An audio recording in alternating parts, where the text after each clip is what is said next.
जो प्रक्रिया द्रौपदी के स्वयंवर में थी, वही के वही भगवान की जो पट्ट महिषियां हैं 8, उनमें से एक लक्ष्मणा के विवाह में भी यही पद्धति थी। वहां पर भी इसी प्रकार से मत्स्य वेधन करके लक्ष्मणा को प्राप्त करना था। भगवान उस स्वयंवर में पधारे, लेकिन ये स्वयंवर द्रौपदी के स्वयंवर से कहीं अधिक कठिन था। इसकी प्रक्रिया क्या थी कि वहां अवश्य मछली घूम रही है ऊपर, लेकिन नीचे थाल भी रखा है जल का, लेकिन जल का थाल केवल एक बार दिखाया जाएगा, रखा नहीं जाएगा। एक बार दिखा के बाण का संधान करके जल का थाल नीचे रखकर दिखाया जाएगा, देख लो भैया मछली कहां है। इसके बाद उस थाल को हटा दिया जाएगा और अनुमान से मत्स्य का वेधन करना है। यह प्रक्रिया थी द्रौपदी के स्वयंवर से कहीं अधिक कठिन। भगवान ने इतना कठिन लक्ष्य को भी वेधन करके लक्ष्मणा को प्राप्त किया। गोपिकाएं कहती हैं, अरे भगवान ने जिसके लिए इतनी दौड़ धूप मेहनत करी, जाओ उनके सामने गाओ। कितना परिश्रम किया, लक्ष्मणा को प्राप्त करने के लिए वहां स्वयंवर तक पहुंचे। अर्जुन भी वहां पर था। भागवत में वर्णन आता है कि अर्जुन उस मत्स्य का वेधन नहीं कर पाया। अर्जुन का बाण उस मछली को स्पर्श तो कर गया।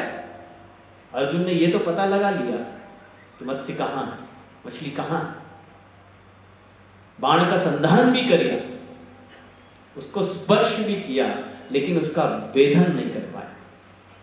प्रभु को वहां अर्जुन के अभिमान का भंग करना है, दर्प दलन करना है, इसलिए ये लीला थी। अर्जुन को कहीं यह अभिमान ना हो जाए कि मुझसे बड़ा धनुर्धारी कोई नहीं। तो भगवान ने इतने कठिन लक्ष्य को भी वेधन करके लक्ष्मणा को प्राप्त किया था। वो भी कहती है कि जाओ, जिसके लिए प्रभु इतनी दौड़ धूप कर रहे हैं, मेहनत कर रहे हैं, इससे सिद्ध होता है कि प्रभु को उनके लिए कितना प्रेम है। जाओ उनके सामने जाकर गाओ। हम घर बार छोड़ के रास्ते पर बैठी, हम तुमको क्या देंगे। गीताम तक प्रसंग विजय सख सखी नाम।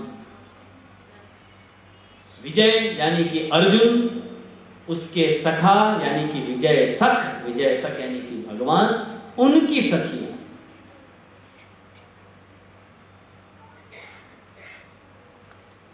स्नेहीजनों, श्री प्रभु चरणों ने विद्वन मंडल ग्रंथ में प्रभु के लिए एक नाम दिया है, और प्रभु का नाम है विजय रथ कुटुंब। प्रभु का नाम है। ऐसा नाम क्यों दिया? अरे गोविंद देते, मुरारी देते, वासुदेव देते, कृष्ण देते, ये देते, वो देते, विजय रथ कुटुंब, ये क्या नाम हुआ भाई? इसका तात्पर्य क्या है? आप सब जानते हो कि प्रभु महाभारत के युद्ध में भगवान के सारथी बने थे। अर्जुन के 18 नाम है, मैं बोलता हूँ शायद 18 नाम। उनमें से एक नाम है विजय। तो भगवान अर्जुन के रथ के सारथी बने।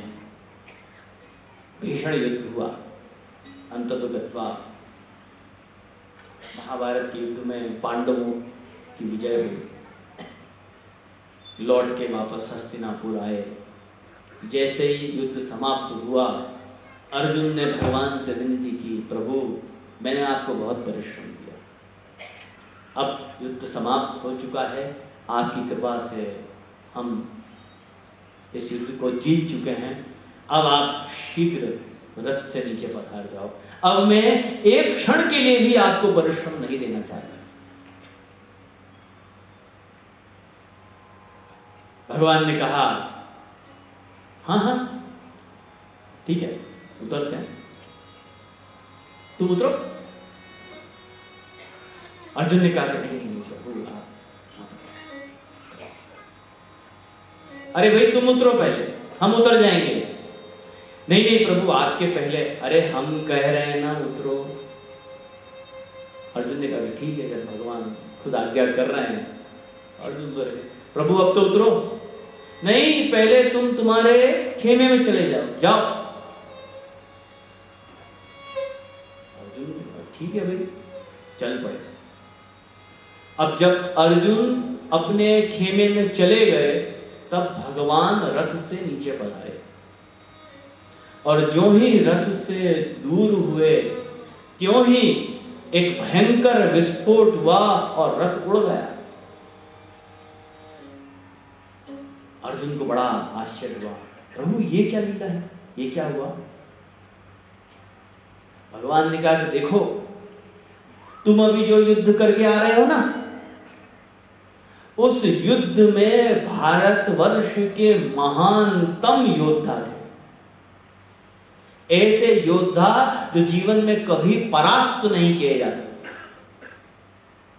बड़े से बड़े भीषण महान से महान धुरंधर योद्धा, उनसे तुम्हारा युद्ध हुआ है। और तुम्हारा वध करने के लिए उन योद्धाओं ने ऐसे ऐसे अस्त्र, ऐसे ऐसे बाण छोड़े जिनको मैंने यहीं इसी रथ में दबा दिया था। तो जब तक मैं था तब तक वे अस्त्र प्रभावी न होने पाए। जैसे ही मैं रथ से नीचे उतरा, अस्त्र प्रभावी हुए और तुम्हारा रथ उड़ गया। तो देखिए स्नेहीजनों, अर्जुन के रथ को ही कुटुंब यानी कि परिवार मान लिया है जिसने, उसका नाम है विजय रथ कुटुंब। अर्जुन को, उसके रथ को अपना मान बैठे, ये मेरा है,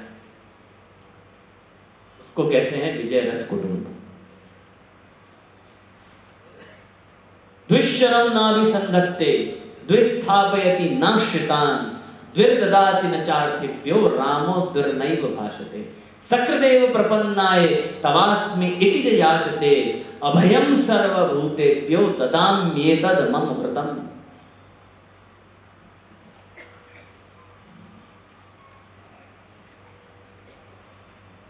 विभीषण भगवान राम की शरण में आए, विनती करी कि भाई मेरा भाई तो मूर्ख है, समझता नहीं है, मैं जानता हूं आप मर्यादा पुरुषोत्तम, मैं जानता हूं आप भगवान, मुझे शरण दीजिए, मैं आपको बताता हूं लंका पर कैसे विजय करनी। भगवान राम ने कहा कि हाँ भाई स्वागत है तुम्हारा। पास में लक्ष्मण ठाड़े, उन्होंने कान में धीमे से कहा कि भैया सबसे पहली बात दैत्य है, राक्षस कुल का है, ध्यान रखना। दूसरी बात,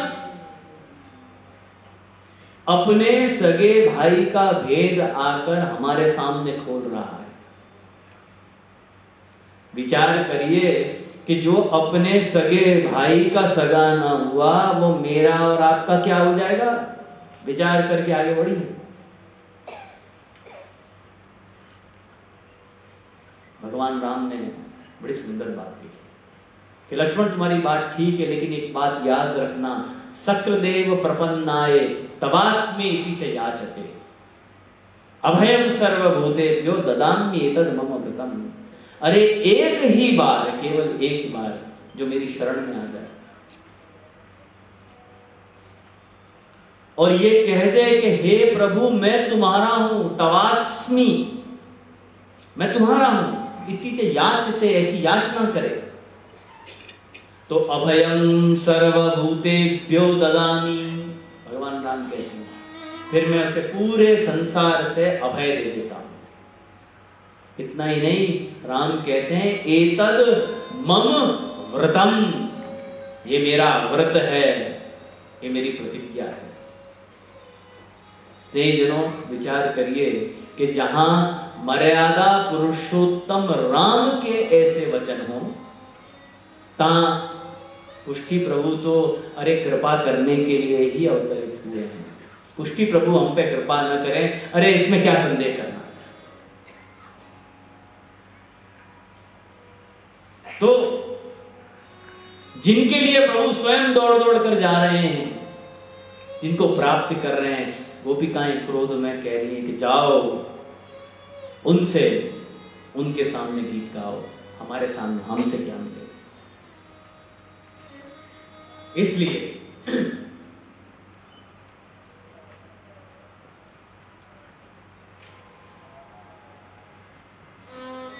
तासु एव दौत्यम कर्तव्यम भगवत गुण वर्णनीय नास्मासु। अरे उनके सामने भगवान के गुणगान गाओ, हम तो उसको अच्छी तरह से जानती हैं, हमारे सामने इसको गाने की आवश्यकता नहीं है। क्यों?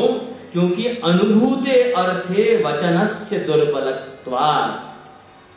अरे तुम तो केवल उसकी बात कह रहे हो, हम तो उसका अनुभव करके बैठी हुई हैं, उसका अनुभव हो चुका है, इसलिए हम जानती हैं अरे वो हमको कभी नहीं बुलाएगा। हम निश्चय करके बैठी हैं कि वो अपनी सखियों के साथ में प्रसन्न है, हमको कभी नहीं बुलाएगा। स्नेहीजनों, इसलिए हमारे कीर्तनकारों ने गाया, गोपिकाओं के भाव को देखते हुए गोपिकाएं विनती कर रही हैं, हे प्रभु कब देखो मेरी ओर। गोपिकाएं कहती हैं, प्रभु मेरी ओर कब देखोगे? विजय सखियों की तरफ तो खूब देख रहे हो, मेरी ओर कब देखोगे?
दासी तिहारी जन्म जन्म की, दासी तिहारी तापर इतनो जो, तापर इतनो जो। जन्म जन्म की दासी तिहारी, जन्म जन्म की दासी तिहारी तापर इतनो जो। सूरदास प्रभु तिहारे रोम पर, सूरदास प्रभु तुम्हारे रोम पर वारो कंचन घोर, कब देखो मेरी ओर, कब देखो मेरी ओर। नागर नंद किशोर विनती करत भयो भोर, कब देखो मेरी ओर।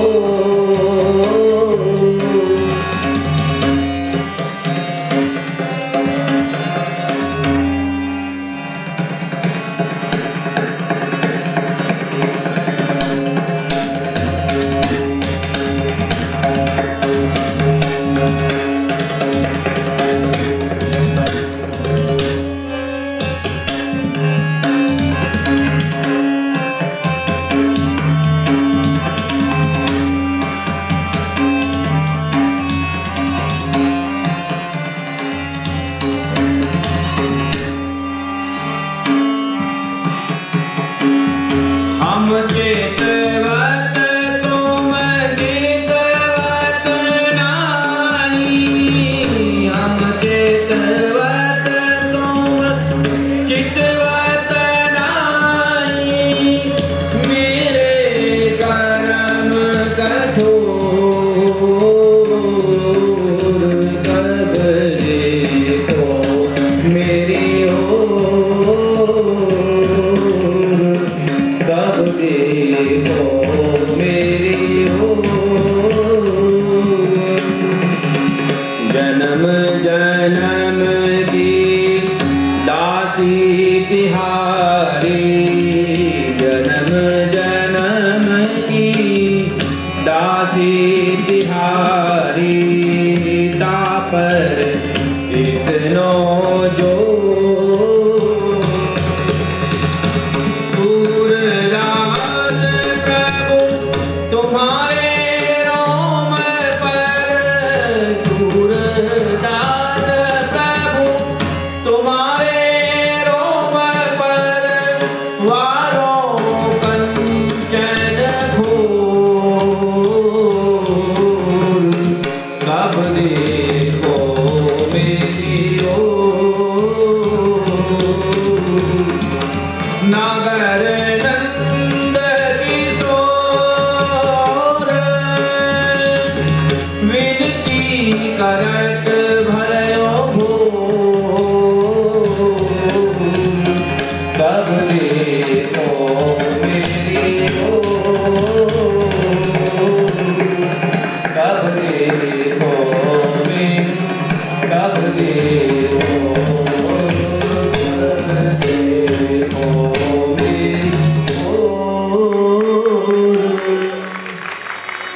कब देखो मेरी ओर। और जन्म जन्म की दासी वापे तो जोर, मेरे कर्म कठोर। कितनी सुंदर बात। कहती कहती गोपी कहती है, अरे इस ठाकुर के लिए इस लोक में तो क्या, तीनों लोक में कोई भी स्त्री दुर्लभ नहीं है। वो भी आगे कहती है,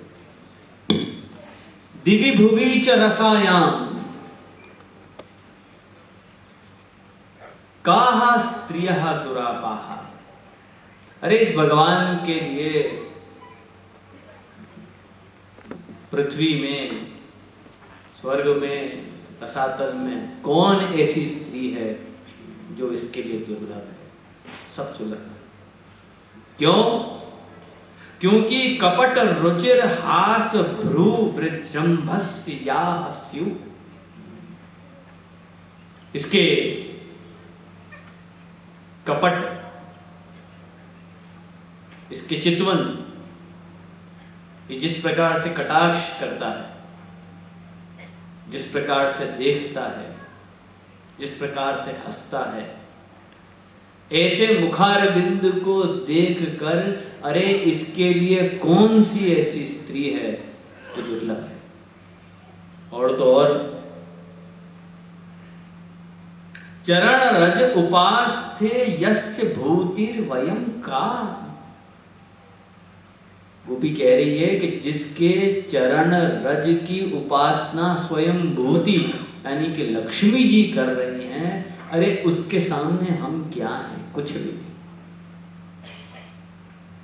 हाँ, अपि च कृष्ण अपि च कृपण पक्षे उत्तम श्लोक शब्दः। हाँ, इसको भगवान तो हम तब माने जब ये हमारी जैसियों पर कृपा करे।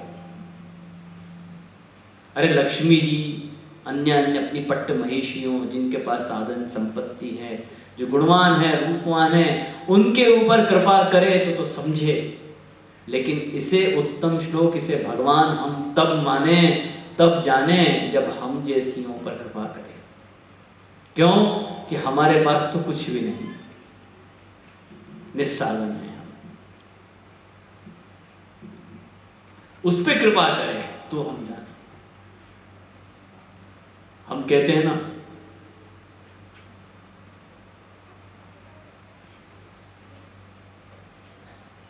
बच्चे कहते हैं अपने माता पिता के,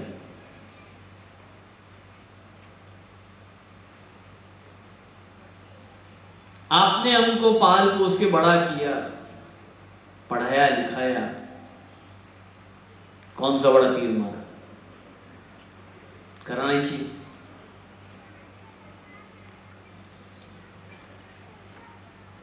सब करते हैं, करना चाहिए। ऐसे ही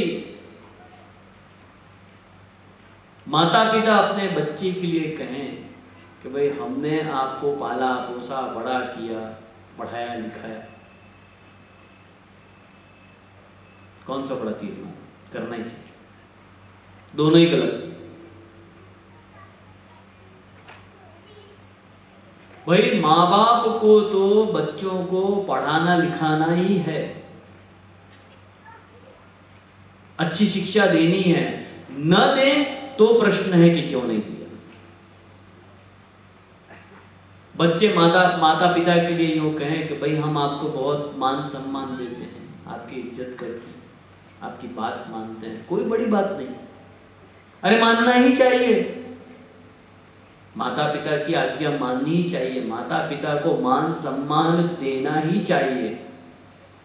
यदि नहीं देते हैं तो प्रश्न है कि क्यों नहीं दिया। ये तो सामान्य बात है।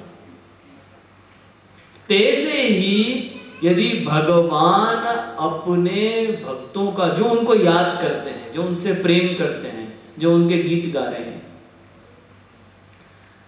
उनके ऊपर कृपा करते हैं तो कोई बड़ी बात नहीं है। अरे करना ही चाहिए। न करें तो प्रश्न है कि क्यों नहीं किया। लेकिन भगवान को भगवान तब कहा जाएगा जब वो निस्साधन पर कृपा करे।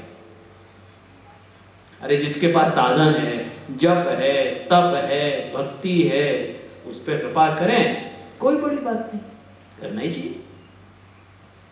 लेकिन तारीफ वहां है भगवान को भगवान तब कहा जाएगा कि जिस भक्त के पास कुछ भी नहीं है और फिर भी भगवान उस पर कृपा करे। भलू थयु भांगी जंजाल सुखे वजीशु श्री गोपाल। बड़े हम इसको नरसिंह मेहता के पद को जोर शोर से गाते हैं कि भलू थयु भांगी जंजाल सुखे वजीशु श्री गोपाल। मैं इसमें थोड़ा सा एक शब्द इसमें मिलाना चाहता हूं। पद ये होना चाहिए था, भलू थयु भांगी जंजाल हवे वजीशु श्री गोपाल। अरे भैया अब तो तुम भजोगे ही, तुम्हारे पास दूसरा करने को अब रह क्या गया।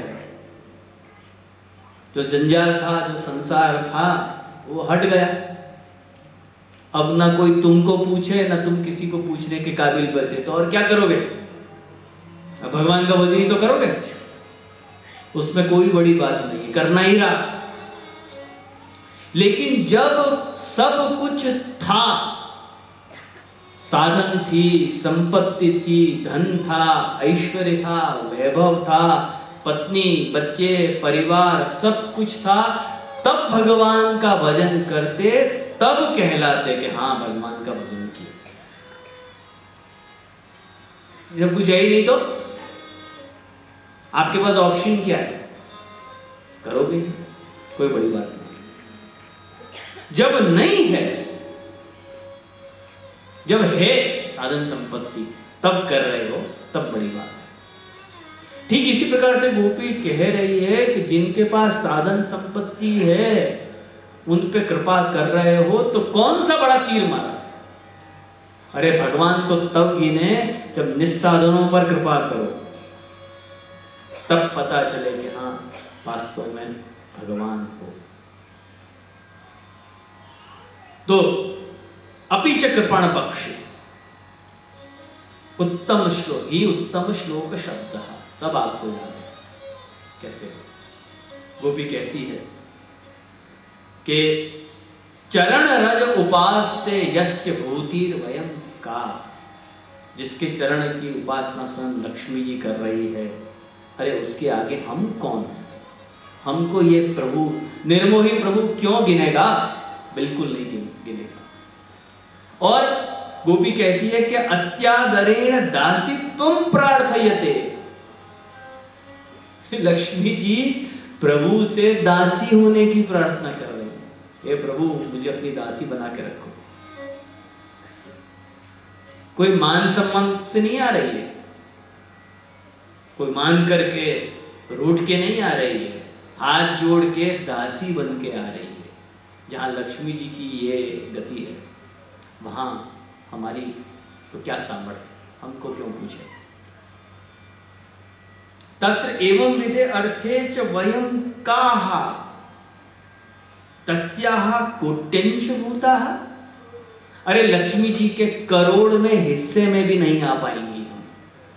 जहां लक्ष्मी जी की ये दशा कर रखी है उसमें हमको क्या गिरेगा। गोपी रोष प्रकट करती है, आगे कहती है कि किंच एतत् अपि अस्माभिर विचारेण उच्यते।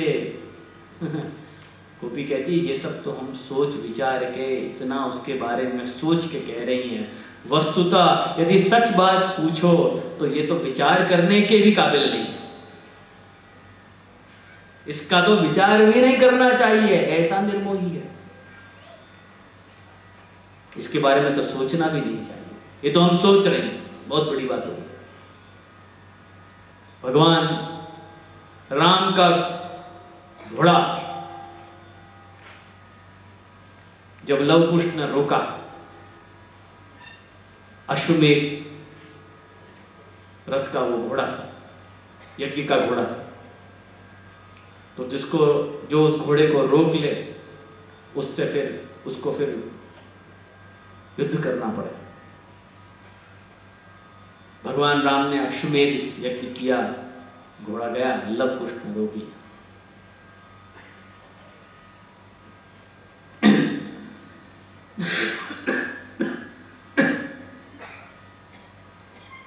रोक लिया।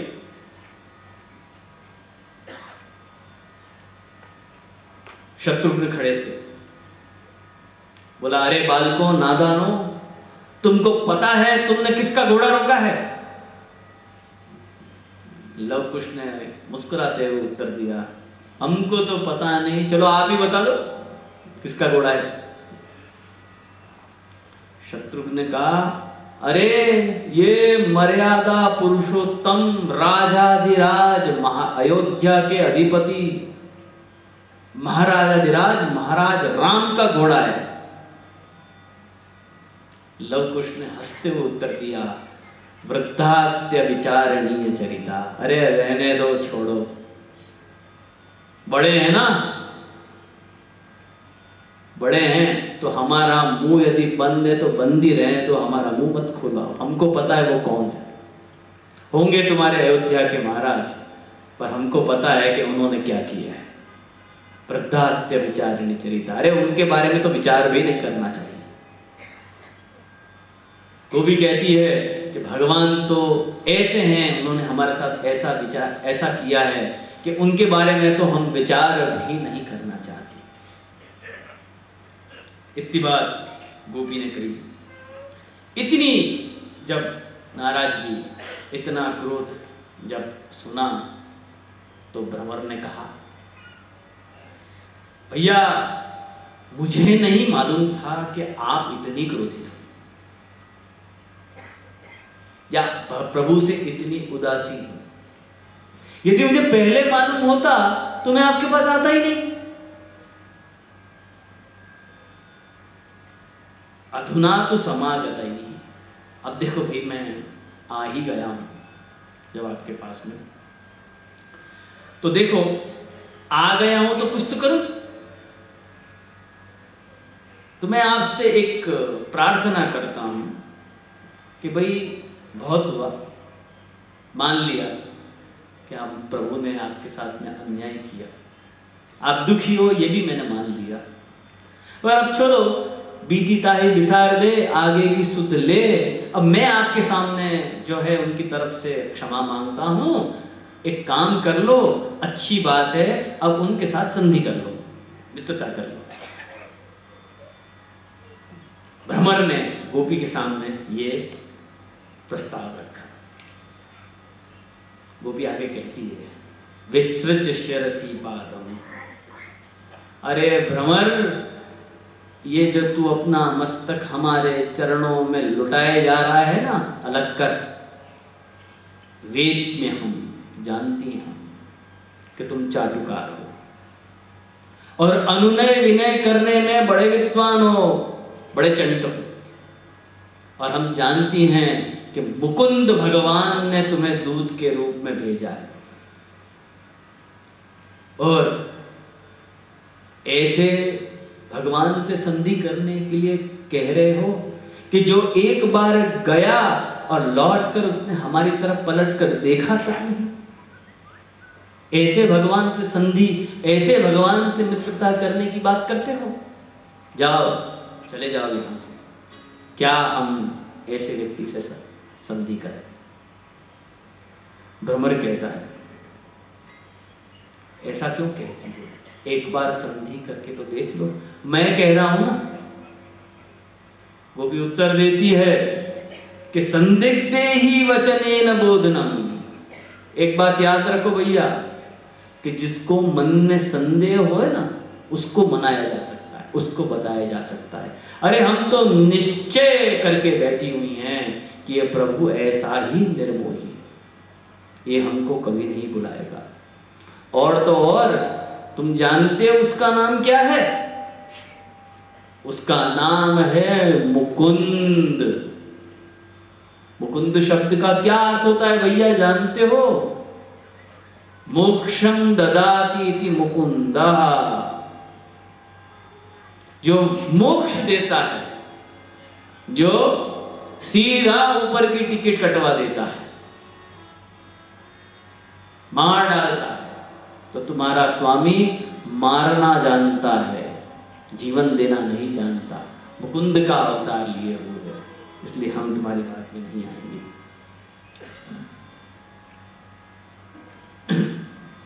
भ्रमर कहता है कि देखो भाई, ऐसी बात मत करो। लोको ही कार्यार्थम गच्छति। देखो भाई, लोग अपने काम से बाहर जाते ही हैं, सब काम छोड़ के, और आने जाने में भाई विलंब तो होता ही है। नेता बता त्यागो भवति। अरे इससे ये कैसे मान के बैठ गई कि उन्होंने आपका त्याग ही कर दिया? ऐसा क्यों मानती है? तो गोपी कहती है अकृत चेता। अरे मान लिया कि व्यक्ति कामकाज से बाहर जाता ही है, लेकिन अपने अंतःकरण में अपने स्वजनों की याद लेकर जाता है, उसको याद करता है। ऐसा कोई नहीं होता जो अपने सगे संबंधियों को, अपने प्रेमियों को भूल कर चला गया हो। ये तो ऐसा गया कि एक बार गया सो गया, इसने पलट कर एक बार भी नहीं देखा।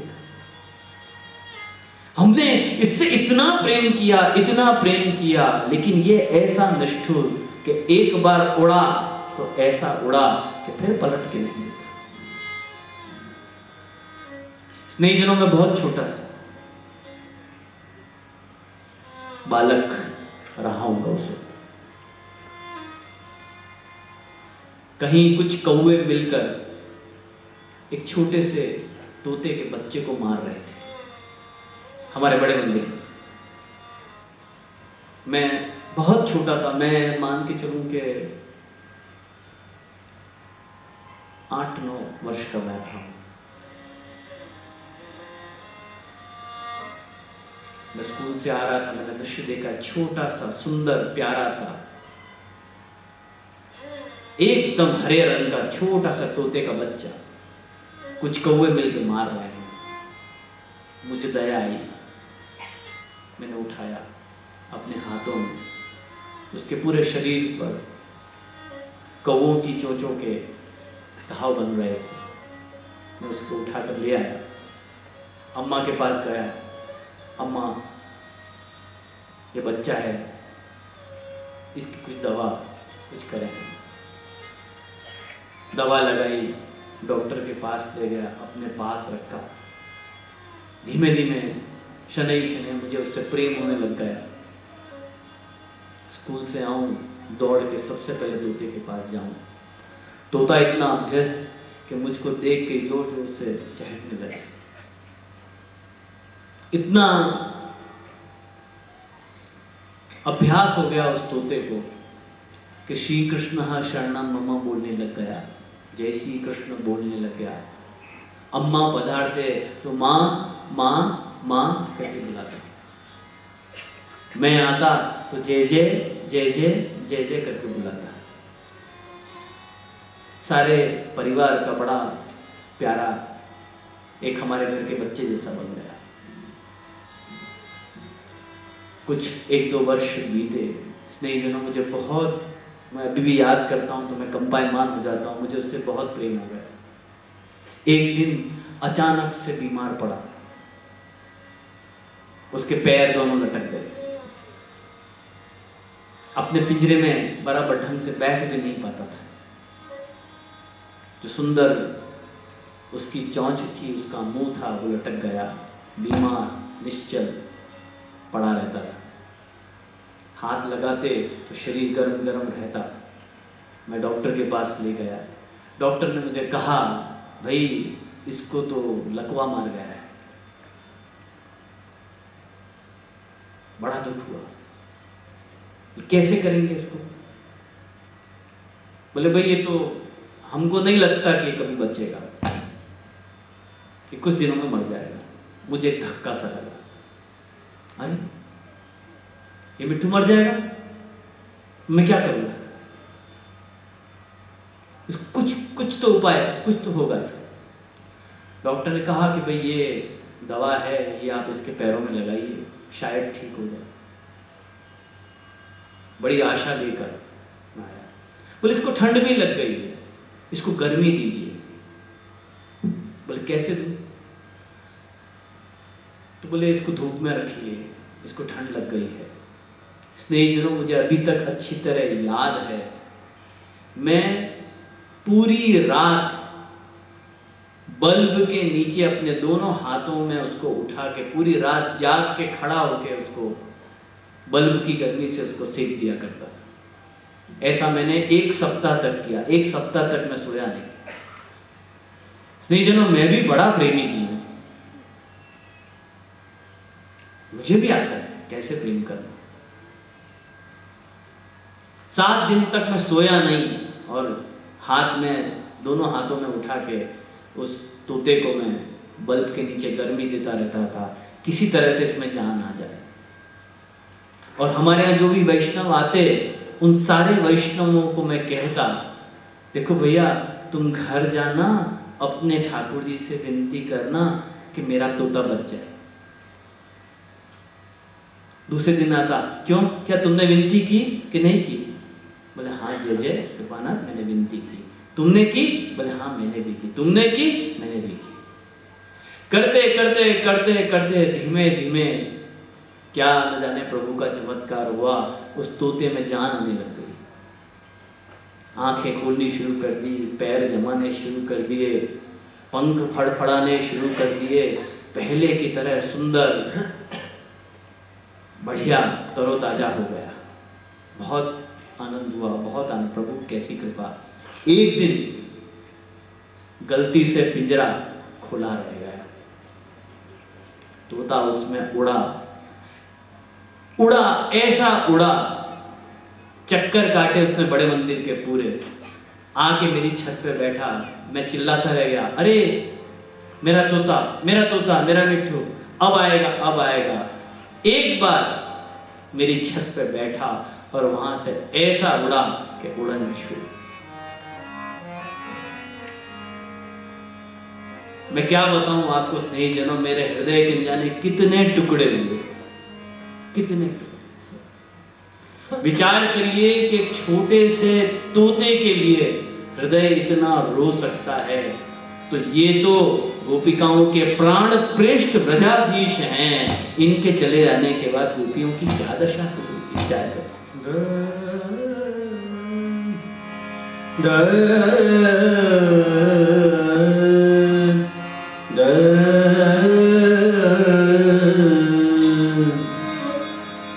आप श्री की जो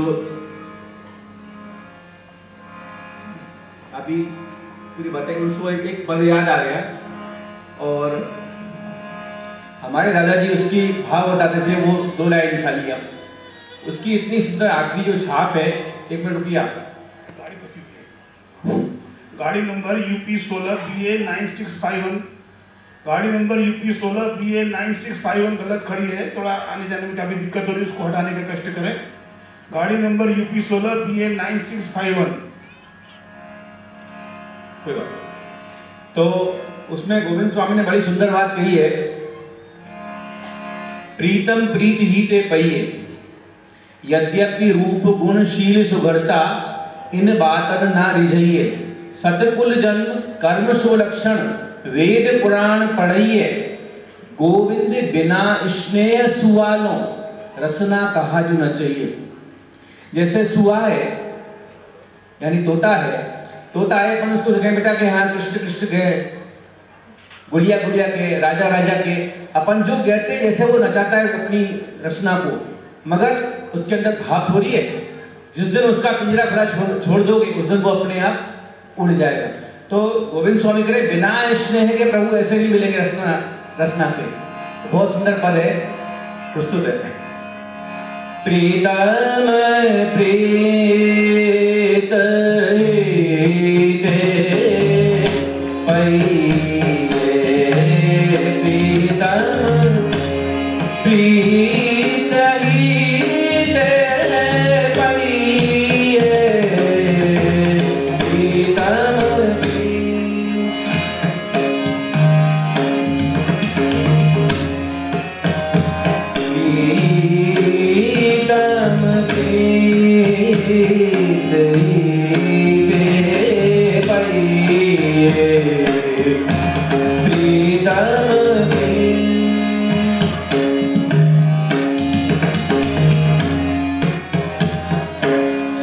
यद्यपि रूप गुण शील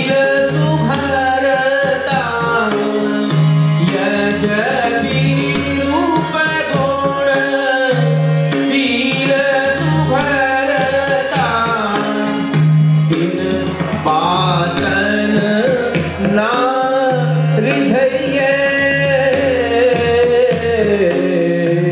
प्रीतम प्रीत ही ते पइए प्रीतम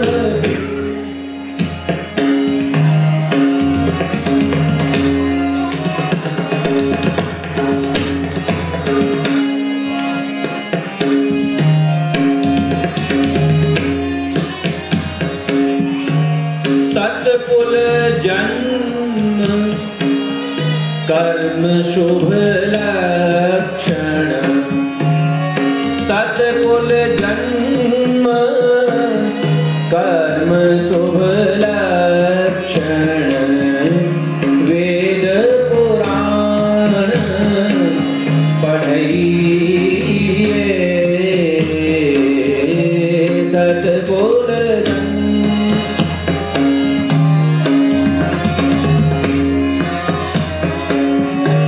सतकुल जन्म कर्म शुभ लक्षण वेद पुराण पढ़इए गोविंद बिना स्नेह सुआलो गोविंद बिना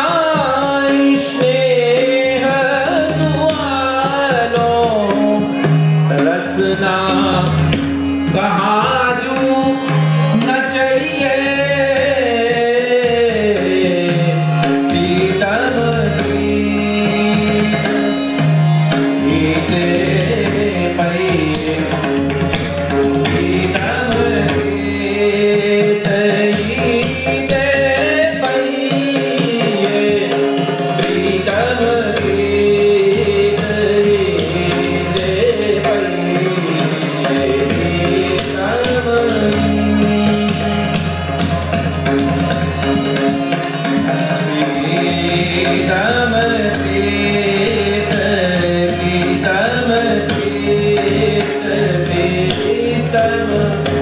प्रीत ही ते पइए। गोपी ने कहा, एतादृशे भगवती किम संदेह। अरे ऐसे भगवान से बताओ हम क्या संधि करें, क्या मित्रता करें। जब भ्रमर ने देखा कि कोई युक्ति नहीं चली, बात नहीं बनी, भ्रमर एक वापस से नई बात लेकर आया। भ्रमर कहता है कि भाई एक चीज है अभी जिससे आपकी और प्रभु की संधि हो सकती है, मित्रता हो सकती है।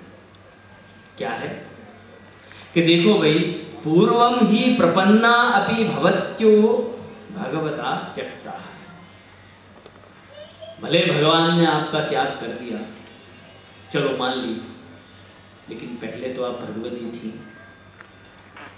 भगवान के साथ के अपने अच्छे क्षणों को याद करिए और एक काम करिए, अधुना प्रार्थनया तम दोषम परिहृत्य। उनके जितने भी दोष हैं, अरे उनको बुला दीजिए, क्षमा कर दीजिए और प्रार्थना कर लीजिए, भगवान अवश्य आपसे प्रसन्न फिर हो जाएंगे, आपकी मित्रता हो जाएगी।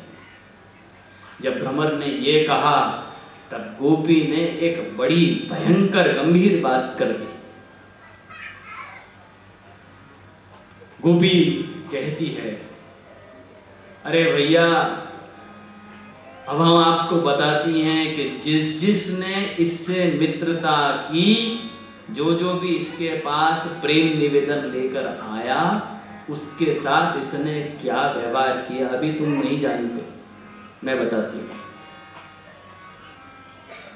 और तो और ये ऐसा है कि अकारण ही लोगों को मार डालना करता है। मैं बताती हूँ इसकी कथा क्या है। गोपी आगे कहती है, मृगयुरिव कपिंद्र विव्यधे अलुप्त धर्मा। एक बहेलिये की तरह, एक शिकारी की तरह इसने कपिंद्र को मार डाला था। क्या तुम जानते हो? बाली, सुग्रीव का भाई बाली, और स्त्रियमकृत विरूपाम स्त्री जितः कामयानाम, शूर्पणखा जो इसके पास प्रणय निवेदन लेकर आई थी, अरे उस तक के इसने रामावतार में नाक कान काट दिए थे। और बलिमपि बलिमत्वा अवेष्टयत्वांक्षवत्, बलि राजा जो इससे निवेदन करने आया था, शरणागत हो गया था, उसकी बलि खाकर उसने इस बलि राजा को ही गड्ढे में फेंक दिया था। क्या तुम जानते हो? इसलिए अलम असित सख्यैहि, इसलिए भैया अब काले की मित्रता से हम राम बोलती हैं, अब जीवन में कभी किसी काले की मित्रता नहीं करेंगे। इतना कहने के बाद अंतिम में गोपी कहती है कि भले ही इतना निर्मोही है, निष्ठुर है, फिर भी दुस्त्यजस तत्कथार्तः, फिर भी इसकी कथा, इसका गुणगान, हमारी ऐसी दशा है कि हमसे छोड़ा नहीं जाता। गोपी कहती है, देखो सबसे पहले संधि की बात करते हो ना, मित्रता की बात करते हो, तो उसने हमको क्यों छोड़ा इसका कारण भी हम तुमको बताती है, और इसका कारण भी बताती है कि उसने हमको क्यों छोड़ा और हमको उससे संधि मित्रता क्यों नहीं करनी चाहिए। इन दोनों का कारण बताती है। गोपी कहती है कि नवै स्त्रैणानि सख्यानि। सबसे पहले तो भैया एक बात सुन लो, शास्त्र ने पहले ही हमको दरकिनार कर रखा है। शास्त्र कहता है कि स्त्रियों से बहुत ज्यादा मित्रता नहीं करनी चाहिए। लगता है इसी कारण वो हमको छोड़कर चला गया। स्त्रियों के लिए शास्त्र में वचन है, स्नेहीजनों, एता हसंति रुदंति च कार्य हेतो हो, विश्वासयन्ति पुरुषं न विश्वसन्ति, तस्मान् नरेण कुलसमन्वितेन नार्यः श्मशान घटका एव वर्जनीया। नारी की मित्रता नहीं करनी चाहिए, न जाने कब पलट जाए। ऐसा मैं नहीं कहता, ऐसा शास्त्र कहता है। जब भी नारी के लिए ऐसे भी वचन आते हैं कि यत्र नार्यस्तु पूज्यन्ते रमन्ते तत्र देवता, जहां नारियों का पूजन होता है वहां देवता भी रमण करते हैं, देवताओं का वास होता है। लेकिन अमुक स्त्रियों के लिए ऐसा भी विधान है कि उनकी मित्रता से दूर रहना चाहिए। क्यों? क्योंकि एक बार इनके चक्कर में फंसे फिर कभी ना निकले। कपिल देव जी कहते हैं अपनी माता देवहूति को कि अरे माता देख, मैंने ये नारी का तत्व कैसा बनाया है। बलम में पश्चिमाययाः, बलम में पश्चिमाययाः, ये मेरी नारी जो मैंने तत्व बनाया, इसकी ताकत तो देखो, शक्ति तो देखो। कि बड़े बड़े महाराजा, बड़े बड़े महाराजा विराज, बड़े बड़े धुरंधर जिनको कोई परास्त नहीं कर सकता, अरे ऐसे धुरंधरों को भी यदि ये नारी एक कटाक्ष फेंक दे तो उनको भी ऊपर से धड़ नीचे गिरा देती है। बलम में पश्चिमाय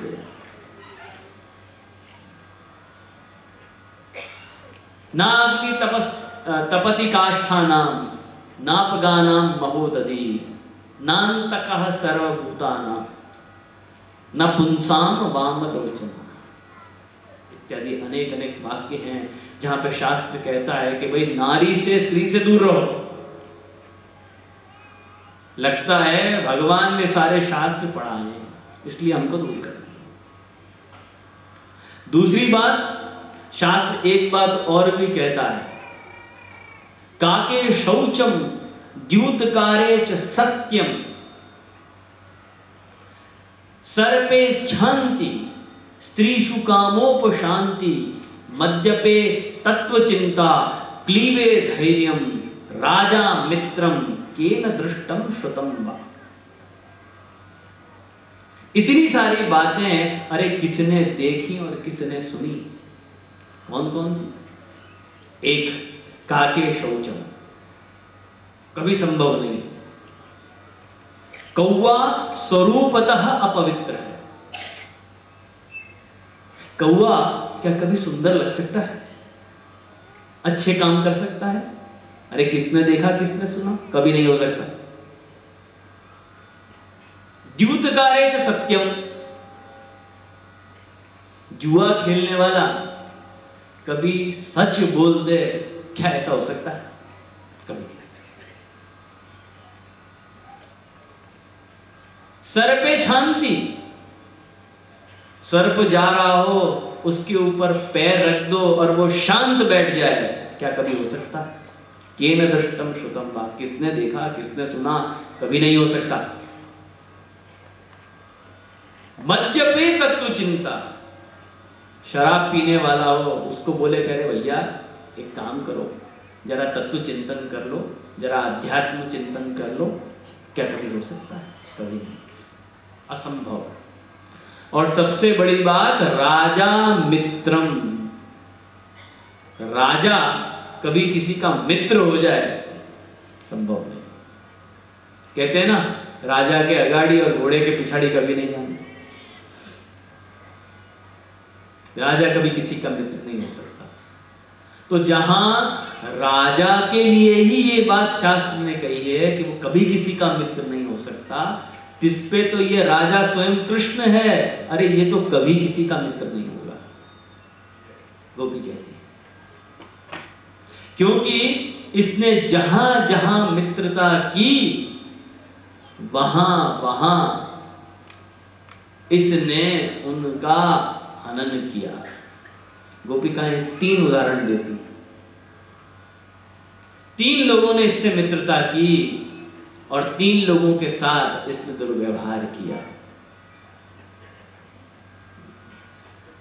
सबसे पहले गोपिका उदाहरण देती है, तत्र भगवान रामः पूर्वतनः, सबसे प्राचीन भगवान राम।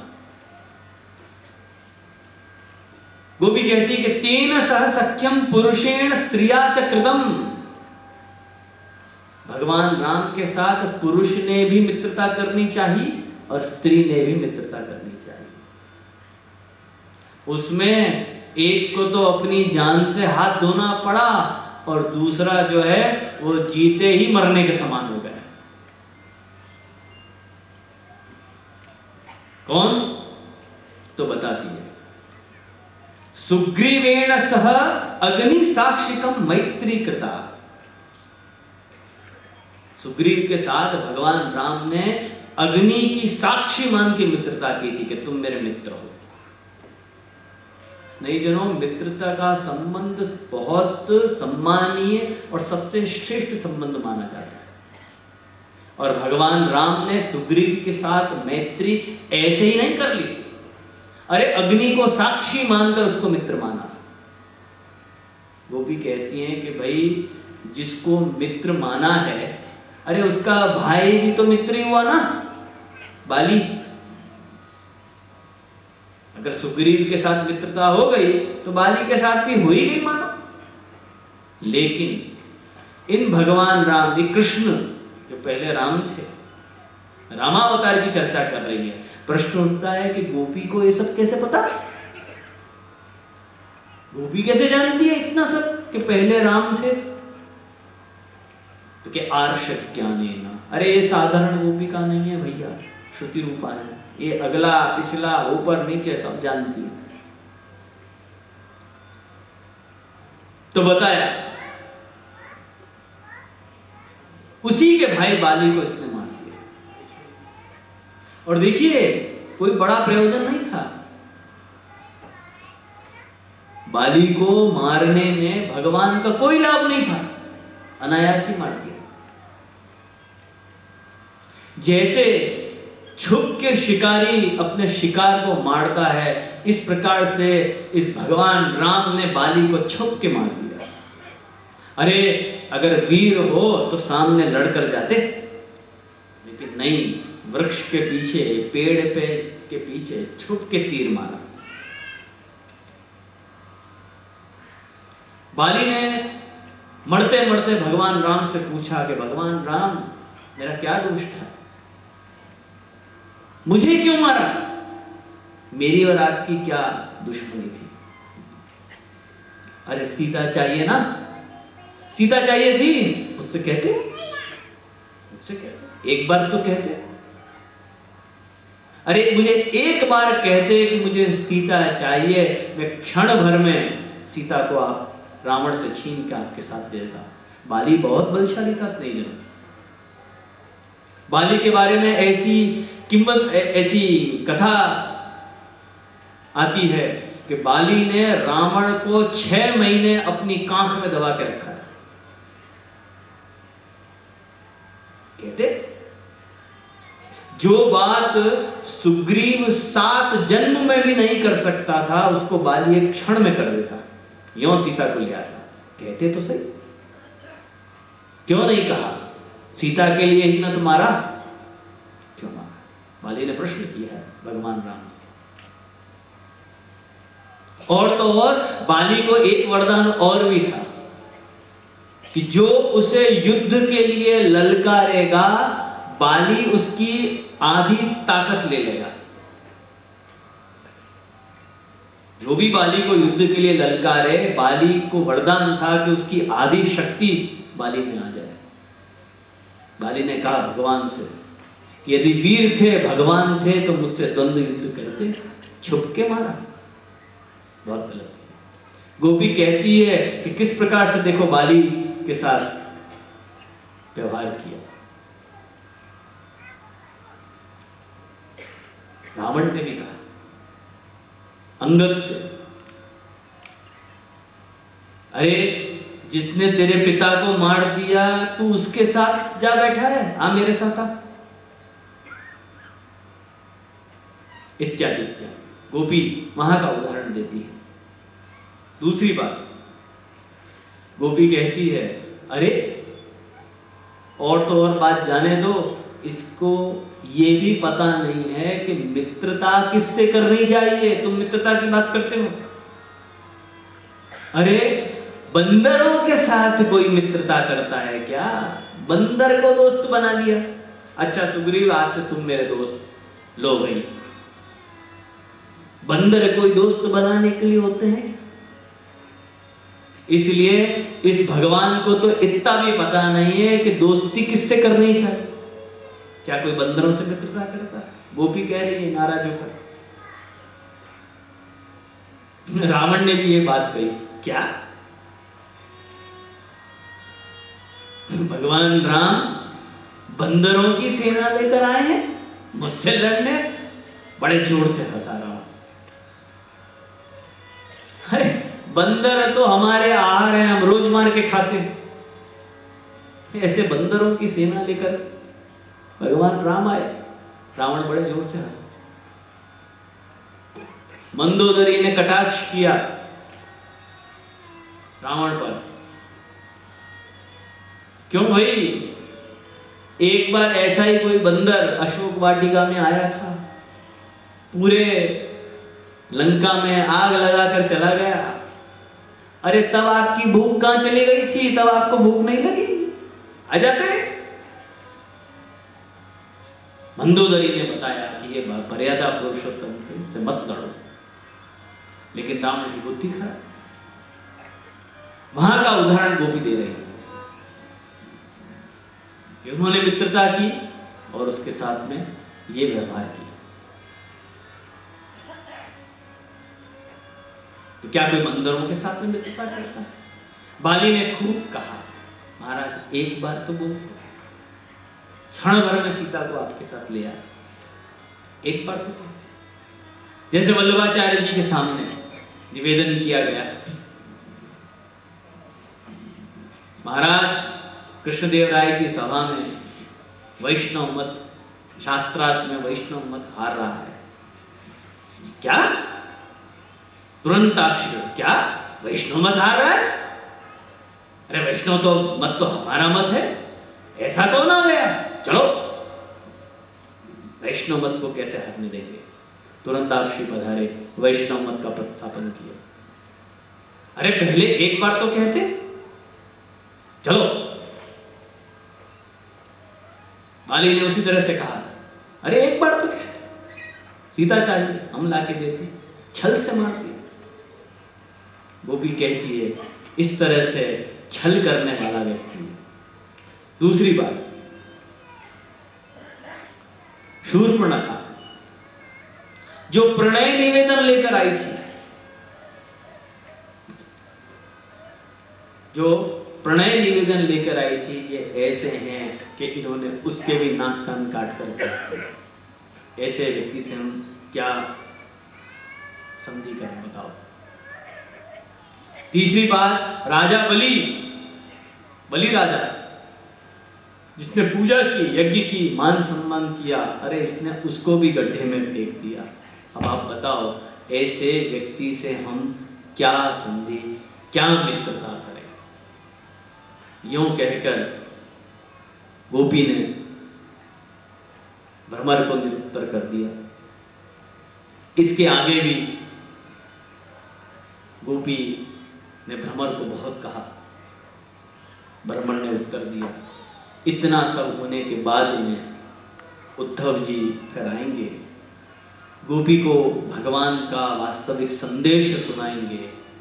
जब भगवान का संदेश सुनेगी गोपी, तब उसके अज्ञान का निवारण होगा, उसका क्रोध दूर होगा, और तत्पश्चात उसको ये बात समझ में आ जाएगी कि भगवान तो यहीं मेरे अंतःकरण इस व्रजमंडल में ही विराज रहे हैं।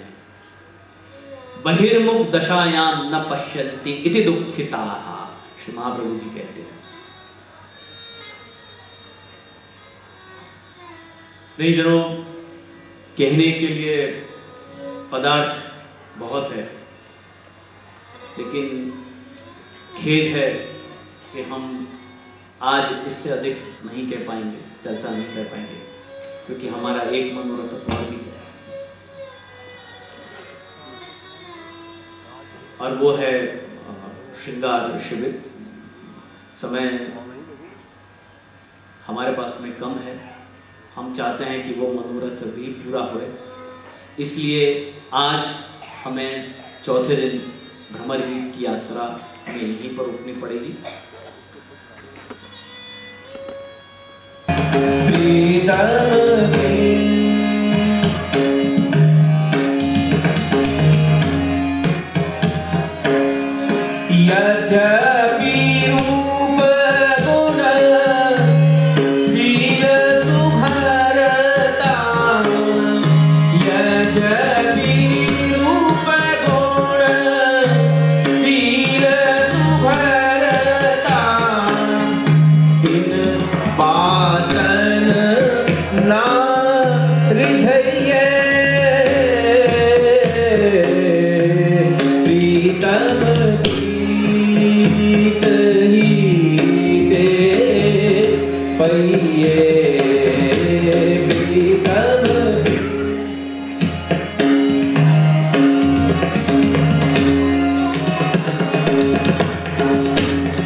सतकुल जन्म कर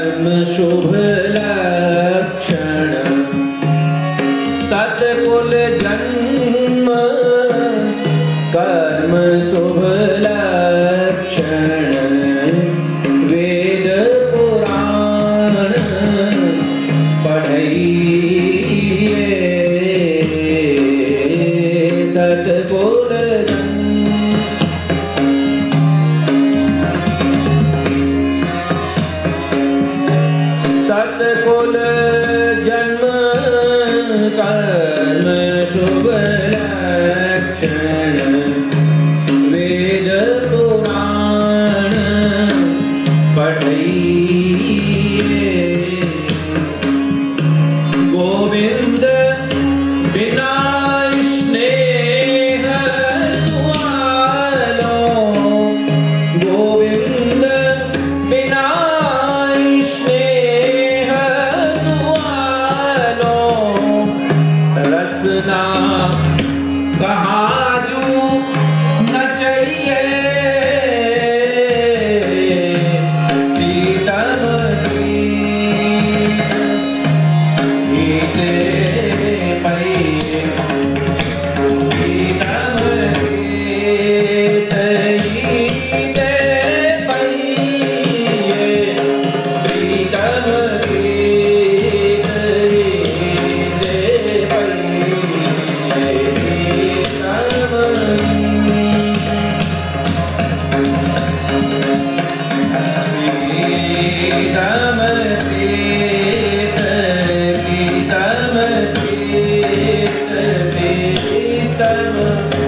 प्रीत ही ते पइए।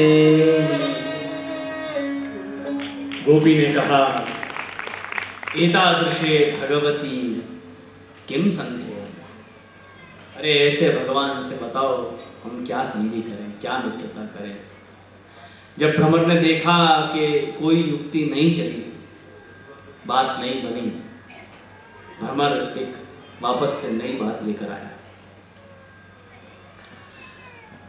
भ्रमर कहता है कि भाई एक चीज है अभी जिससे आपकी और प्रभु की संधि हो सकती है, मित्रता हो सकती है। क्या है कि देखो भाई, पूर्वम ही प्रपन्ना अपि भवत्यो भगवता त्यक्ता।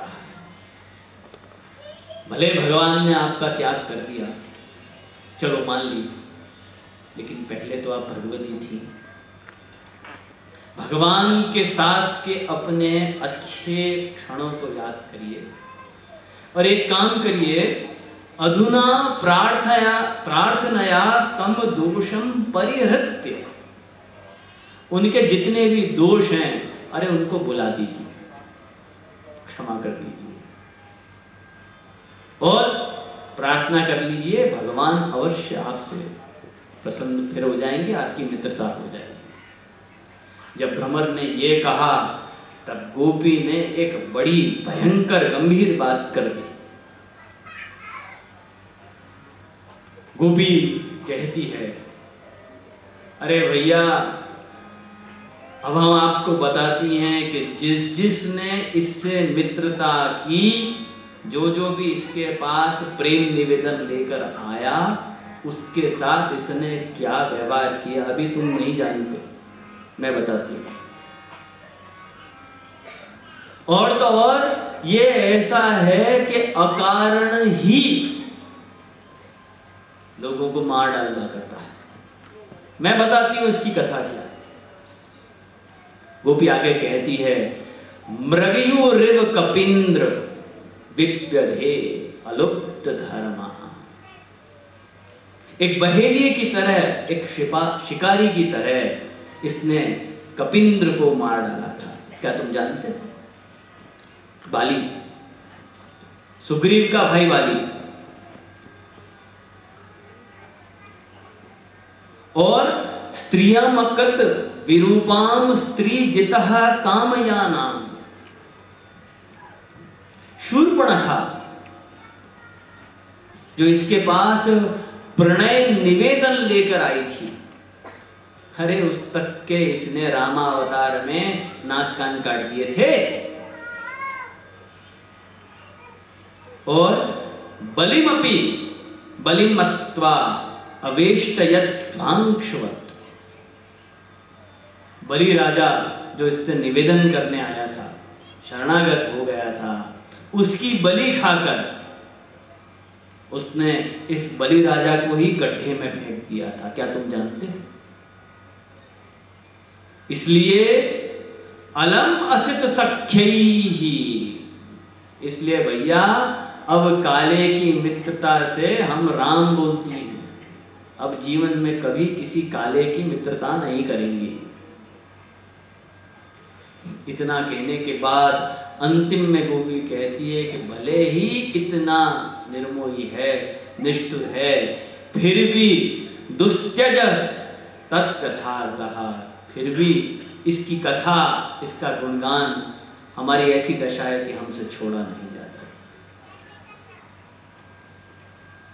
गोपी कहती है, देखो सबसे पहले संधि की बात करते हो ना, मित्रता की बात करते हो, तो उसने हमको क्यों छोड़ा इसका कारण भी हम तुमको बताती है, और इसका कारण भी बताती है कि उसने हमको क्यों छोड़ा और हमको उससे संधि मित्रता क्यों नहीं करनी चाहिए। इन दोनों का कारण बताती है। गोपी कहती है कि नवै स्त्रैणानि सख्यानि। सबसे पहले तो भैया एक बात सुन लो, शास्त्र ने पहले ही हमको दरकिनार कर रखा है। शास्त्र कहता है कि स्त्रियों से बहुत ज्यादा मित्रता नहीं करनी चाहिए। लगता है इसी कारण वो हमको छोड़कर चला गया। स्त्रियों के लिए शास्त्र में वचन है, स्नेहीजनों, एता हसन्ति रुदन्ति च कार्य हेतो हो, विश्वासयन्ति पुरुषं न विश्वसन्ति, तस्मान् नरेण कुलसमन्वितेन नार्यः श्मशान घटका एव वर्जनीया। नारी की मित्रता नहीं करनी चाहिए, न जाने कब पलट जाए।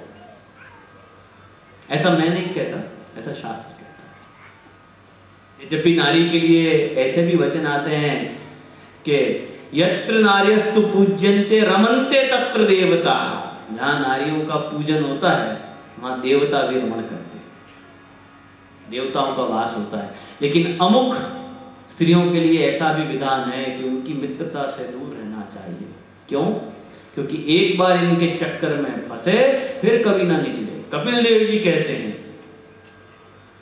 अपनी माता देवहूति को कि अरे माता देख, मैंने ये नारी का तत्व कैसा बनाया है। बलम में पश्चिमायया, बलम में पश्चिमायया, ये मेरी नारी जो मैंने तत्व बनाया इसकी ताकत तो देखो, शक्ति तो देखो। कि बड़े बड़े महाराजा, बड़े बड़े महाराजाधिराज, बड़े बड़े धुरंधर जिनको कोई परास्त नहीं कर सकता, अरे ऐसे धुरंधरों को भी यदि ये नारी एक कटाक्ष फेंक दे तो उनको भी ऊपर से धड़ नीचे गिरा देती है। बलम में पश्चिमाय,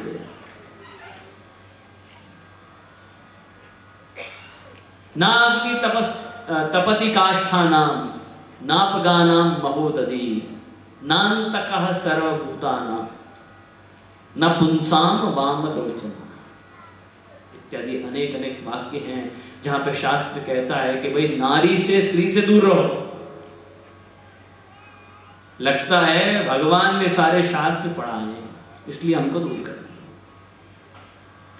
दूसरी बात, शास्त्र एक बात और भी कहता है, काके शौचम द्यूतकारे च सत्यम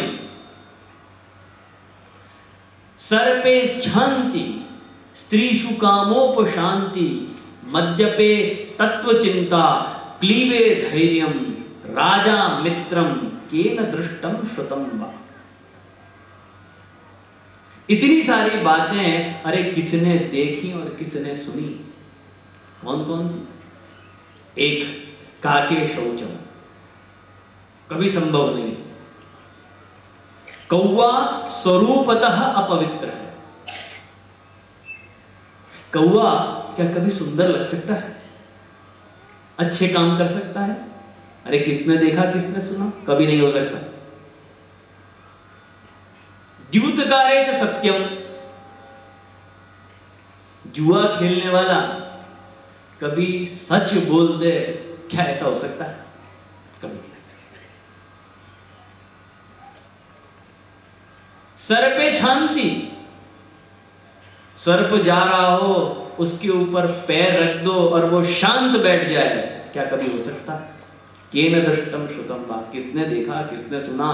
कभी नहीं हो सकता। मद्यपे तत्व चिंता, शराब पीने वाला हो उसको बोले करे भैया एक काम करो, जरा तत्व चिंतन कर लो, जरा अध्यात्म चिंतन कर लो, क्या कभी हो सकता है? कभी नहीं, असंभव। और सबसे बड़ी बात, राजा मित्रम, राजा कभी किसी का मित्र हो जाए, संभव नहीं। कहते हैं ना, राजा के अगाड़ी और घोड़े के पिछाड़ी कभी नहीं जाना। राजा कभी किसी का मित्र नहीं हो सकता। तो जहां राजा के लिए ही ये बात शास्त्र ने कही है कि वो कभी किसी का मित्र नहीं हो सकता, जिस पे तो ये राजा स्वयं कृष्ण है, अरे ये तो कभी किसी का मित्र नहीं होगा, गोपी कहती है। क्योंकि इसने जहां जहां मित्रता की, वहां वहां इसने उनका हनन किया। गोपिकाएं 3 उदाहरण देती, 3 लोगों ने इससे मित्रता की और 3 लोगों के साथ इसने दुर्व्यवहार किया। सबसे पहले गोपिका उदाहरण देती है, तत्र भगवान रामः पूर्वतनः, सबसे प्राचीन भगवान राम। गोपी कहती है कि तेन सह सख्यम पुरुषेण स्त्रिया च कृतम, भगवान राम के साथ पुरुष ने भी मित्रता करनी चाहिए और स्त्री ने भी मित्रता करनी चाहिए। उसमें एक को तो अपनी जान से हाथ धोना पड़ा और दूसरा जो है वो जीते ही मरने के समान हो गया। कौन? तो बताती है, सुग्रीवेण सह अग्नि साक्षिकम मैत्री कृता। सुग्रीव के साथ भगवान राम ने अग्नि की साक्षी मान के मित्रता की थी कि तुम मेरे मित्र हो। स्नेहीजनों, मित्रता का संबंध बहुत सम्मानीय और सबसे श्रेष्ठ संबंध माना जाता है।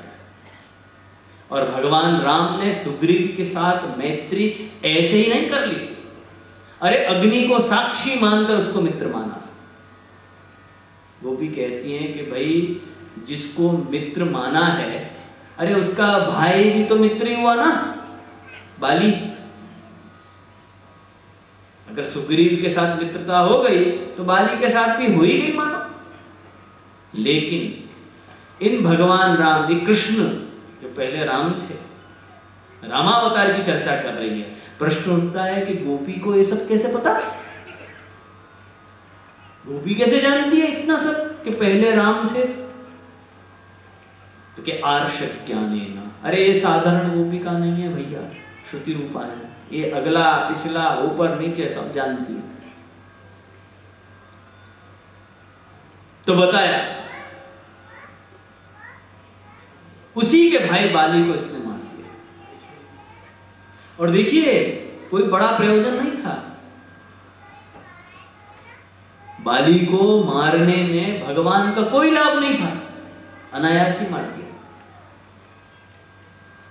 जैसे छुप के शिकारी अपने शिकार को मारता है, इस प्रकार से इस भगवान राम ने बाली को छुप के मार दिया। अरे अगर वीर हो तो सामने लड़कर जाते, लेकिन नहीं, वृक्ष के पीछे, पेड़ पे के पीछे छुप के तीर मारा। बाली ने मरते मरते भगवान राम से पूछा कि भगवान राम, मेरा क्या दोष था, मुझे क्यों मारा? मेरी और आपकी क्या दुश्मनी थी? अरे सीता चाहिए ना, सीता चाहिए थी, मुझसे कहते, मुझसे कहते, एक बार तो कहते। अरे मुझे एक बार कहते कि मुझे सीता चाहिए, मैं क्षण भर में सीता को आप रावण से छीन के आपके साथ दे देता। बाली बहुत बलशाली था स्नेहीजन। बाली के बारे में ऐसी किम्मत, ऐसी कथा आती है कि बाली ने रावण को 6 महीने अपनी कांख में दबा के रखा था। कहते जो बात सुग्रीव 7 जन्म में भी नहीं कर सकता था, उसको बाली एक क्षण में कर देता, यों सीता को ले आता। कहते तो सही, क्यों नहीं कहा सीता के लिए ही ना तुम्हारा, क्यों मारा? बाली ने प्रश्न किया है भगवान राम से। और तो और बाली को एक वरदान और भी था कि जो उसे युद्ध के लिए ललकारेगा, बाली उसकी आधी ताकत ले लेगा। जो भी बाली को युद्ध के लिए ललकारे, बाली को वरदान था कि उसकी आधी शक्ति बाली में आ जाए। बाली ने कहा भगवान से कि यदि वीर थे, भगवान थे, तो मुझसे द्वंद्व युद्ध करते, छुप के मारा, बहुत गलत है। गोपी कहती है कि किस प्रकार से देखो बाली के साथ व्यवहार किया।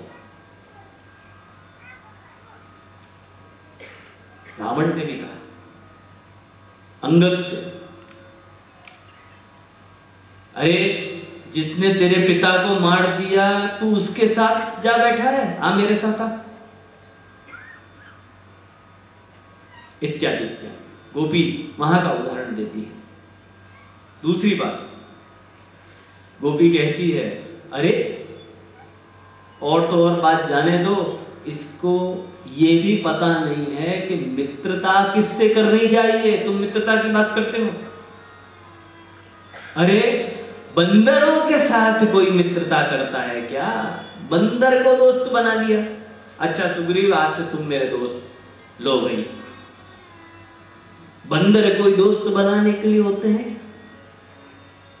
इसलिए इस भगवान को तो इतना भी पता नहीं है कि दोस्ती किससे करनी चाहिए। क्या कोई बंदरों से मित्रता करता है? गोपी कह रही है नाराज होकर। रावण ने भी ये बात कही, क्या भगवान राम बंदरों की सेना लेकर आए हैं मुझसे लड़ने? बड़े जोर से हंसा रहा हूं। अरे बंदर तो हमारे आहार हैं, हम रोज मार के खाते हैं। ऐसे बंदरों की सेना लेकर भगवान राम आए। रावण बड़े जोर से हंसा। मंदोदरी ने कटाक्ष किया रावण पर। क्यों भाई? एक बार ऐसा ही कोई बंदर अशोक वाटिका में आया था, पूरे लंका में आग लगाकर चला गया। अरे तब आपकी भूख कहां चली गई थी? तब आपको भूख नहीं लगी? आ जाते। मंदोदरी ने बताया कि ये मर्यादा पुरुषोत्तम से मत लड़ो, लेकिन रावण की बुद्धि खराब। वहां का उदाहरण गोपी दे रही है। उन्होंने मित्रता की और उसके साथ में ये व्यवहार किया। तो क्या कोई बंदरों के साथ में मित्रता करता है? बाली ने खूब कहा, महाराज एक बार तो बोलते, क्षण भर में सीता को आपके साथ ले आए, एक बार तो कहते। जैसे वल्लभाचार्य जी के सामने निवेदन किया गया, महाराज कृष्णदेव राय की सभा में वैष्णव मत, शास्त्रार्थ में वैष्णव मत हार रहा है। क्या? तुरंत आश्चर्य, क्या वैष्णव मत हार रहा है? अरे वैष्णव तो मत तो हमारा मत है, ऐसा कौन आ गया? चलो वैष्णव मत को कैसे हारने देंगे? तुरंत आश्री पधारे, वैष्णव मत का प्रतिस्थापन किया। अरे पहले एक बार तो कहते, चलो। बाली ने उसी तरह से कहा, अरे एक बार तो कहते, सीता चाहिए हम लाके देते, छल से मार दिया। गोपी कहती है इस तरह से छल करने वाला व्यक्ति। दूसरी बात, शूर्पणखा जो प्रणय निवेदन लेकर आई थी, जो प्रणय निवेदन लेकर आई थी, ये ऐसे हैं कि इन्होंने उसके भी नाक कान काट कर बैठते। ऐसे व्यक्ति से हम क्या संधि करें, बताओ।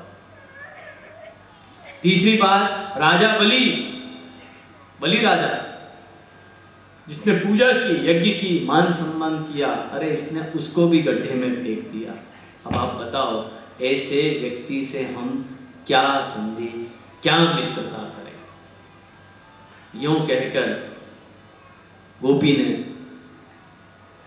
भ्रमर को निरुत्तर कर दिया।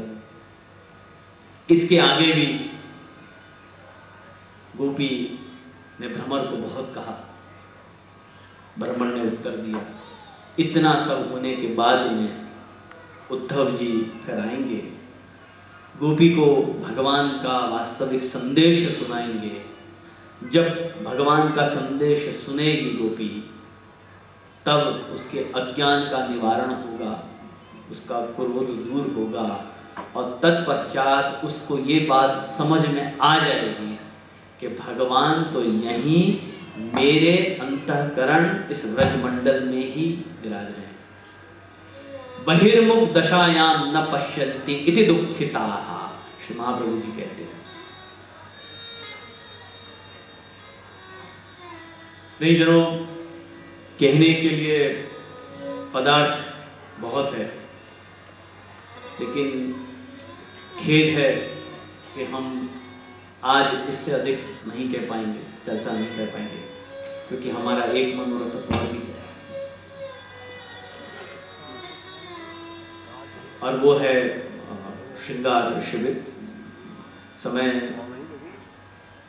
हमारे पास में कम है, हम चाहते हैं कि वो मनोरथ भी पूरा होए, इसलिए आज हमें चौथे दिन भ्रमर गीत की यात्रा हमें यहीं पर रुकनी पड़ेगी। राजा परीक्षित ने सुखदेव जी से विनती की और कहा कि हे महाराज, बड़ी कृपा करी कि आपने मुझे भागवत सुनाई। सुखदेव जी ने पलट कर परीक्षित राजा का धन्यवाद अदा किया कि हे राजा परीक्षित, मैंने तो कुछ किया या नहीं किया, परंतु तुम्हारे माध्यम से मुझे अपने पूर्वजनों की वाणी और भगवत वाणी का अवगाहन करने का अवसर मिला। मैं नहीं जानता कि मैं निश्चित तौर से नहीं कह सकता कि आपको मैं आपके संग में कितना बांट पाया। श्री सुबोधनी जी, श्रीमद् भागवत में कितना बांट पाया, मैं बहुत निश्चय रूप से नहीं कह सकता। लेकिन हाँ, एक बात मैं बहुत निश्चय रूप से मैं कह सकता हूँ कि आपके माध्यम से, दिल्ली वैष्णव समाज के माध्यम से, इस 4 दिन के आयोजन के माध्यम से मुझको श्री सुबोधनी देखने का खूब अवसर मिला। अन्यथा तो इतनी सूक्ष्मता से, इतनी बारीकी से मैं सत्य कहता हूँ कि अन्यथा मुझे समय नहीं मिलता। लेकिन आप जैसे जिज्ञासु वैष्णव जब ऐसा आयोजन करते हैं तो आपके माध्यम से मुझे भी सुबोधनी जी के दर्शन करने का अवसर पुनः मिल जाता है। इसके लिए मैं आप सभी वैष्णवों का खूब धन्यवाद अदा करता हूँ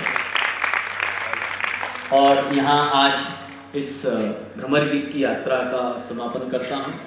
फिर कभी आगे जब भी प्रभु संयोग बनाएंगे तब हम आपको मिलेंगे, चर्चा आगे करेंगे और ये यात्रा ऐसे ही आगे बढ़ती रहेगी। और अब मैं आयोजकों से आग्रह करता हूँ कि कार्यक्रम को आगे बढ़ाएं और श्रृंगार शिविर आरंभ करें। बोलो रहस्य और इतना स्पष्ट रीते समझाया है, ठाकुर जी को प्रार्थना करता है कि जरूर दोबारा आके हमको ये बाकी का जो 6 श्लोक बाकी है पूरा करें। दूसरा जब बताया कि हमारे अमेरिका में एक प्रकाश भाई है, इतने विद्वान है, सब जगह विद्वान से देख के वो खास भावनगर के अंदर 2-2 महीना चीजें अध्ययन करने आते हैं। कहाँ अमेरिका और कहाँ भावनगर, लेकिन इतना अध्ययन अच्छी तरह कराते हैं। वो कल मेरे को बता रहे थे 5-5, 6-6 घंटे कंटिन्यूस बैठते हैं। यहाँ तो हम 2-3 घंटे में थक जाते हैं, 5-5, 6-6 घंटे तक अध्ययन कराते हैं। उनकी बहुत कृपा है। मैं ज़्यादा समय नहीं लेता हूँ, मैं बस यही विनती करता हूँ, जो तोते का पसंद बताया वो खुद मैंने देखा है। 50-60 साल पहले मैं भुलेश्वर में कालबादेवी में रहता था, तो रोज वहाँ मंदिर जाता था। वहाँ मंदिर के पास एक छोटी हटनी थी जहाँ प्रसाद मिलता था, थौर और लड्डू वो सब छोटी दुकान थी। और अंदर मैं देखा गौशाला की गाय रोज आती थी, रोज गाय का दर्शन, सब वैष्णव दर्शन करने आते थे और गाय का भी दर्शन करता था। वही समय मेरे को याद आ गया, ज्यादा समय मैं लेता हूँ, बस उनकी कृपा हमेशा हमारे पर बरसती रहे, ऐसी ठाकुर जी को प्रार्थना करते हैं।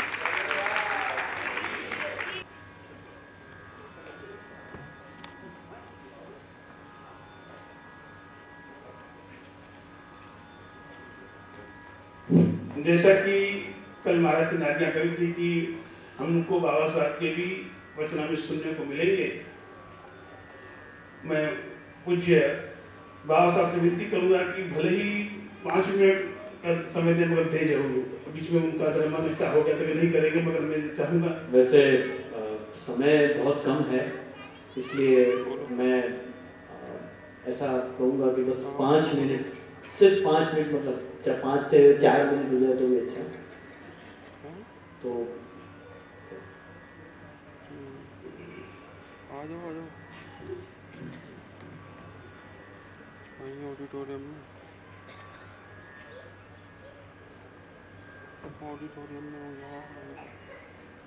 बोलो वल्लभा